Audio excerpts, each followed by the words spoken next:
Alors, le centre, parce que la phase solsticiale, je l'ai redéfinie récemment comme étant celle qui correspond au centre et non pas à la droite. La phase équinoxiale mettant en avant la dualité gauche-droite, mais la phase solsticiale, elle n'est pas duelle, comme les équinoxes sont duels d'ailleurs, mais elle est unitaire. Et l'unitarisme aboutit au syncrétisme. C'est-à-dire qu'on veut considérer des choses qui sont complètement différentes comme ne faisant qu'une. Bon, ça c'est tout à fait typique de la solsticialité.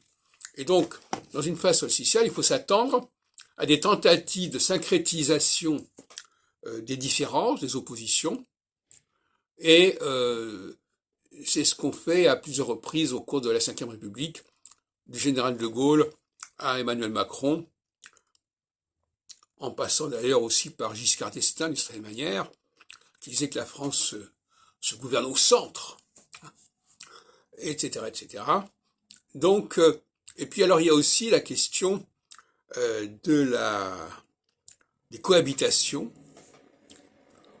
Et la cohabitation, elle est d'autant plus intéressante en phase équinoxiale, parce que la phase équinoxiale, c'est le fait d'assumer les contradictions, hein, les oppositions. Pas de les nier, mais de les assumer, par un processus d'alternance. Et on a eu des alternances en phase équinoxiale. Mitterrand a été obligé en 86 d'accepter nos cohabitations, et Chirac en 97 également une cohabitation, alors qu'on était dans les phases équinoxiales.